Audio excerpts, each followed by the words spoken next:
I think through our fiction class we've discovered that stories can be interconnected a lot through common archetypes and common themes. I know in the two novels we read, Artful and Extremely Loud and Incredibly Close, there was a common theme of time and how time passes, especially with mourning. A lot of the stories are like completely different, but they have a lot of the same philosophical or similar philosophical ideas. The narrators are very different, particularly in age. Oscar in Extremely Loud is a 9-year-old little boy, and the narrator in Artful is presumably middle-aged, older, and has ambiguous gender. And I think it's really interesting that they can talk about very similar philosophical ideas, particularly pertaining to time and mourning. Yeah, we also read two short stories called Referential and Symbols and Signs. And Referential was created a long time after Symbols and Signs. And it's pretty much the same story, but with a different style, and it just shows that you can base anything off of anything else. A lot of the stories use the same symbols and metaphors to get their points across.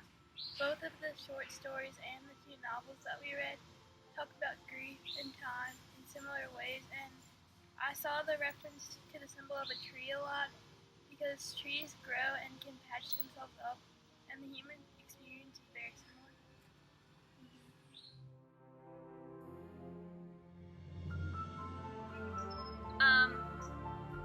I think of like the short story we read, Hills with White Elephants. You didn't really know what it was about, and everyone had different ideas of what it's about. I think that your experiences in life can help you interpret what you think a story's about and what you get from that story. Yeah, I agree. And also, there was a quote in Artful, and it went something like, when you read a book, each time you read it, it's never the same, because time has progressed. You've had other life experiences, whether they're major or minor, and those experiences are going to change your perspective on what a text can mean. And I think that's really relevant with everything we read. Each time you go back and reread or reobserve, even just small parts of literature, you're seeing it in a different light. Also, when you're writing a story, I think that you write what you know. So even if you're creating a story that's completely off the wall and it's something you never experienced, you still put a little bit of yourself into it. So you take all of your life experiences and you somehow create something crazy or completely not you, but you're still a part of the story.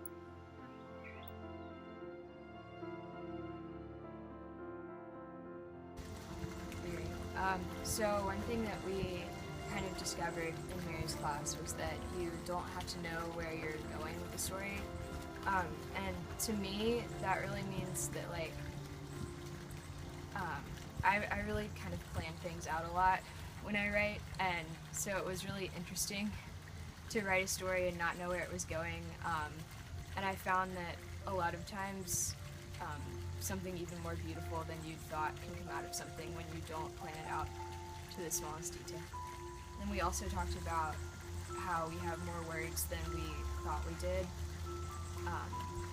And to me, that was really about writing more characters than I thought I could.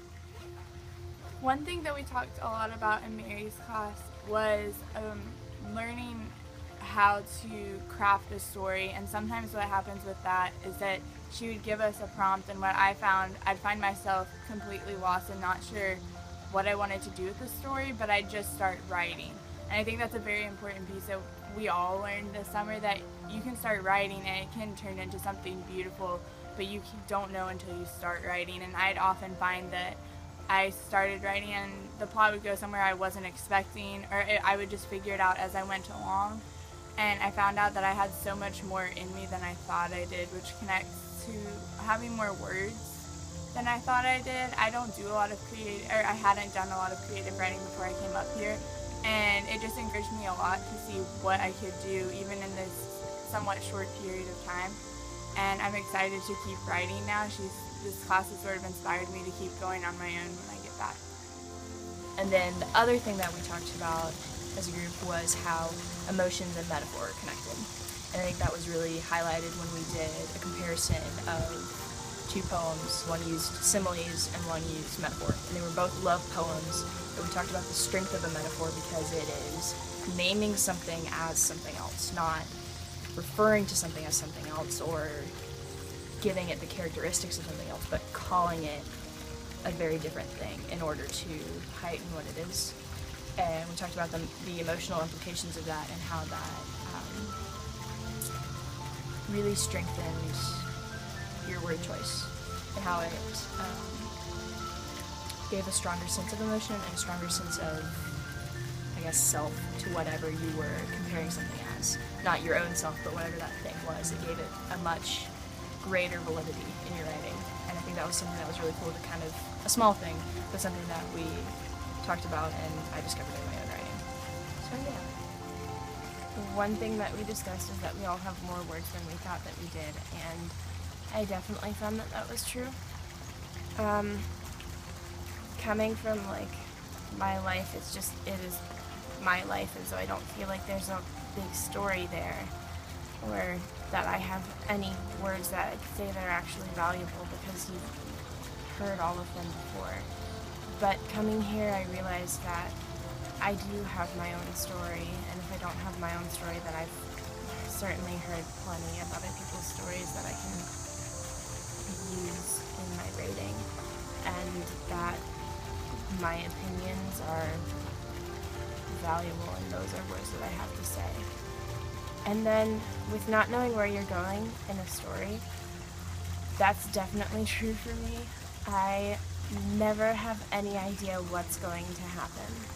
I usually have a character that I have in my head, and I just start writing, and things happen in their lives, and I'm like, oh, that's a twist. Okay. Sounds good to me.